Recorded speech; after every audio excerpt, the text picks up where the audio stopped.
Hi guys, what is up? Zero Karen, aka cakedbybabyk, and welcome back to my channel. Today we're doing another full face video, but this time it's with Kosas. I have tried almost everything from this brand and I have a lot of thoughts. This is the look that we achieved today. Let's get into the nitty-gritty. Before we get into the thick of it, I'm gonna do a little lip care. I always like to have my lip care sit while I do my makeup. I currently have the Lip Fuel on and it's a lip balm. It has that menthol feel to it. I do love the shape of this, but honestly, $18 for a lip balm, gonna have to pass. Now this one I like a little bit better. This one is the Plump and Juicy Collagen Lip Boost. And I know what you're thinking, she's small, but she's actually the mini size. I would say the texture of this is very similar to the Laneige Glowy Lip Balm, but it's not as thick, slightly under the Laneige. As I said, I do like this better than the Kosas Sport Lip Balm, but again, it's not my favorite. It gets the job done, but it's not incredible. Let's get into skin prep. I have the Plump and Juicy Vegan Collagen Spray On Serum. Now the term spray on serum is interesting to me and it makes me think that this is supposed to be very, very thick, but the mist is so fine. Do I see any other benefits other than it being hydrating? Not really. I do love the bottle. It's a very heavy, high quality component. It's a glass bottle, but overall this is $48. And in my mind, if I want to do a serum, I'm just going to put it straight to my face so I don't waste anything. I feel like when you put it in a spray form, a lot of it just evaporates into the air and it doesn't even get on your face. Overall, this is a pass for me. Let's move on to their SPF. This was a fairly newer launch from them. This is the Dream Beam Comfy Smooth SPF. Oh, pardon, that does not look mixed well. There we go. I personally have mixed feelings about this. I think I did like it when I first tried it, but then it just kind of fell to the wayside. It's not my favorite SPF. And in full transparency, I'm only putting this on right now so I can show you how it looks on my face. It is a mineral sunscreen, so I feel like those tend to lean more towards the hydrating side. I personally have oily skin, so it tends to be a little bit more heavy on my face. I will say it does give you the most beautiful glow. However, I've also seen my friends with darker complexions try this out and it does give a slight white cast. I've also noticed that this works best when you don't layer it with a lot of skincare, because if you do, it starts to pill a little bit. Overall, it's not their worst product, but in my opinion, it's not their best. But you know it's good. Their brow pencils. Now these two are vastly different. Let's talk about the Brow Pop one first. This is the original brow pencil that they came out with. I really like this formula. It's the perfect happy medium between creamy and hard. It doesn't tug at your skin. And I personally have dermatographia, so if something tugs at my skin, it turns red really easily. So with the Brow Pop pencil, I really appreciate how quickly I'm able to fill in my brows without it irritating my skin and like yanking at it. Also, I love the component of this and how it's clear. I love how I can see the spoolie through the packaging. I cannot tell you how many times I've been like, oh, that's a spoolie, gotta twist it back around, which ironically enough, I have to do all the time with the Brow Pop Nano. I'm actually gonna fill in one side with the Brow Pop and one side with the Brow Pop Nano. Now, both are really easy to use, but if you're looking for a easy fill in, run out the door type of pencil, it's gonna be this one. Number one, because it has a softer formula, and number two, the tip is a tiny bit bigger. It has like that triangle slash teardrop shape. That's what it looks like. Literally was able to do that in like 10 seconds. Words cannot describe how much I love this brow pencil, but when this one came along, she knocked this one out of the water. Like, I still love both, but I reach for this one on a daily basis. I used this when I got engaged, and the day that I got engaged was a very long day, so it lasted. Now this one's gonna be more up your alley if you like more hair-like strokes. Here's the Brow Pop Nano strokes compared to the regular Brow Pop pencil. Now, because the tip is so thin, it has to be naturally a harder formula so it doesn't break. But even though it's harder, it still doesn't tug at my skin, doesn't irritate my skin. I think if you want a fluffier brow, this one is your girl. In similar fashion to the Brow Pop pencil, it's still really easy to use, very, very quick. This is what the brow looks like with just the Brow Pop Nano, and again, this one's the Brow Pop. I know on camera probably does not seem like there's a big difference, but in person I can definitely see that this one's a lot fluffier. I think I'm even gonna go in and like put more hair-like strokes in this brow so it looks more even. I have somewhere to be after this. All right, moving on to complexion, we have more products that I absolutely love from them. This is the Revealer Foundation, and honestly, I cannot tell you how many times I've used this. I absolutely love it. I did stop using her for a very long time, but I recently started again, and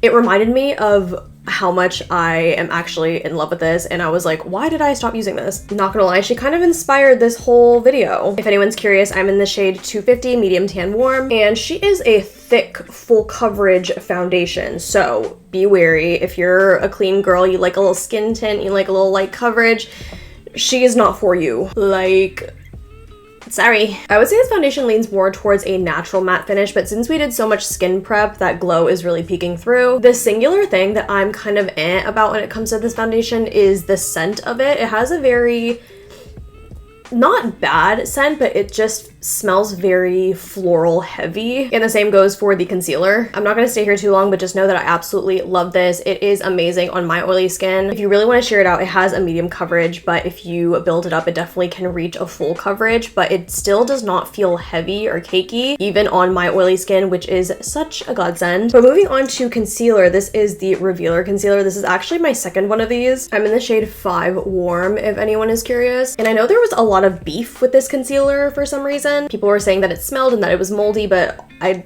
honestly did not believe any of those claims. I stood by my girl. And I'm actually using their sponge to blend everything out. I love how pointy this is. A little bit more elongated than the regular Beauty Blender. But going back to the Revealer concealer, it's just such a conundrum to me because it is a creamy concealer and I historically have had very oily skin, but it lasts on my skin for some reason. Overall, just very long lasting and hydrating. I believe the first time I wore it was in Vegas when I was at the pool and it was super hot and it still lasted throughout the entire day. All right, now that we have complexion on, it is time for bronzer, and I have this one. Honestly, I've used this once or twice and it has just been sitting in the back of my drawer ever since then. This is what it looks like in the pan. When I first got this, I actually thought it would be too light for my skin tone, but it's perfect. It has a shimmery sheen to it and it looks very shimmery in the pan, but when you apply it, it somehow does not look that shimmery. Take a shot every time I say shimmery. It is a very neutral toned bronzer, which I'm not mad about, but you know, sometimes I want to be a little bit more bronzy, want to be a little bit more sun-kissed. It is summer after all. So as you can see, it's a very subtle bronzer. It's very in line with like the clean girl aesthetic. And listen, I love me some clean girl makeup, but majority of the time, I feel like I am a full glam girly. If I may make a suggestion, I have a bronzer from the drugstore that is one of my absolute favorites. She's also baked, she's also luminous, and she also comes in this packaging. She just looks a little bit different. This one is the Flower Beauty Heatwave Bronzer. I honestly like this one way better than the kosas one, just because it gives a little bit more warmth to the skin. More warmth and therefore a little bit more life, dare I say. Also guys, it is freaking hot in here. I don't know if you guys can see, but I applied this and there's just the slightest change that makes all the world of difference. All of that to say, kind of about this one, love this one. Moving on to blushes, this is also a very recent launch from them. These are the Blush is Life blushes. I have the shades Blissed and this one is Swoon. Now I personally like these just fine. I found that because they're baked, they're really, really hard. Therefore, the color payoff, you really have to work to get what you want. And I personally am a blush girly through and through, so I love over blushing. Blush is one of the first things to go when your makeup starts to fade and when you go on about your day. So I really like to crank it to level 100, and unfortunately, this makes it a little bit difficult to do that. Okay, so what I'm doing right now is I did 2 layers of Blissed, and then I did 1 layer of Swoon, and this is what it looks like. Ideally, this would just take me 1 layer. Don't get me wrong, I think they look very, very nice, but another thing that I've been seeing a lot of my darker skin friends say is that these start to look a little bit chalky and ashy on darker skin tones because the nature of these, like, they have shimmer baked into them, and I think that is what's making people with darker skin tones look a little ashy and gray. But moving on to a product that I really love, this is the Cloud Set powder in the shade Feathery. You can tell she is so beat up. I have 2 issues / non-issues with this powder, and the first one is that you have to like scrape the first layer to get to the good stuff. I hope you guys can see, but I have the powder on this under eye and I don't have any powder under this one. It just gives a really nice airbrushed effect. I'm gonna zoom you guys in. It just blurs everything out and it kind of makes your pores like non-existent as well, which I don't know how it does that. Now my second gripe with this is that it does have a tiny bit of flashback, so just beware. I personally don't partake in a lot of flash photography, so it's not an issue for me, but be wary. But kosas, you did your big one. with this one, okay? Okay, so back with the rest of the eyes. Everything up here is done, but now let's get into lips. I have the hot liner, and this one is in the shade Infinite. This shade is like my perfect My Lips but better shade. And what I really like about this lip liner is that it comes with a brush at the end, and then it also comes with a sharpener as well. However, with these types of sharpeners, because it's like a retractable pencil, I don't find myself using the sharpener at all. That's just my personal preference, but throwing that out there in case there are other people who have the same thought process as me. I have been carrying this around in my purse. I have been using her, but it's really hard for me to be impressed by lip products. But regardless, we're moving on. I'm actually gonna try out the Wet Stick, I think this one's called. It's supposed to be a moisturizing lip shine. Ooh, that's pretty. Have it swatched right here. I'm actually gonna blot what I have on my lips already because if you remember, we've been letting the plump and juicy lip boost sit on my lips. This one is in the shade Sunset Simmer, and that's what it looks like on my lips. Really nice balmy consistency. I do like the shine. I think this is perfect for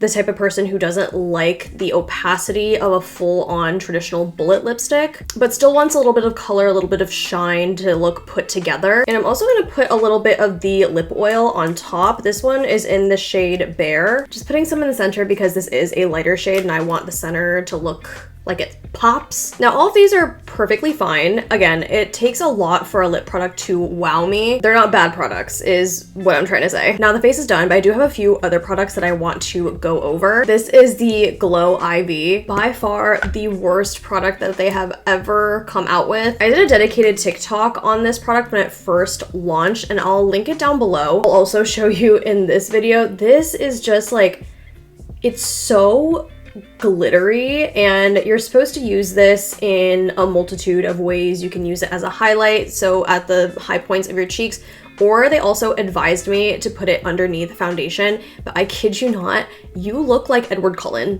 when you put this on. It just emphasizes all your pores, your texture. It's goopy. Like, I don't think I've hated a product as much as I hate this in a really, really long time. I also did not mention their brow gel, and I have used it before. I use the Clear Air Brow, and a lot of people have hyped this up so much on social media, but I don't like it. I don't know if the tinted ones are better, so maybe I'll have to try out a tinted one, but I found that the clear one just did not have a lot of hold.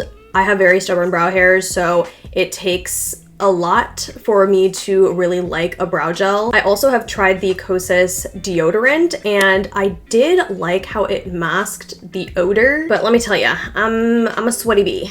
I am one sweaty bee. And it is also a roller ball, and I just don't like the fact that I'm rolling it onto my pits and it's like going back into the product. At least in my mind, that's how it works. Someone, if you're watching this and you work in packaging, or maybe Jane, if you're watching this, let me know if that thought process is correct. Love it for deodorizing. If you don't usually break a sweat, I think you'll like that one. And I think aside from that, there's only a handful of products that I haven't tried from the brand. I know they have another lipstick. They just came out with eyeliners, and they also have the BB Burst, which I have, but I actually have not tried yet. This is their tinted gel cream. It's supposed to be a lightweight, light coverage type of complexion product. Let me know if you guys are interested in me doing a review and or wear test on this. Maybe I'll put it in my shorts. I don't know if I mentioned this in my previous full face video that I put on YouTube, the one where I'm doing a full face of Rare Beauty, but this basically kind of stemmed from a TikTok series that I used to do where I,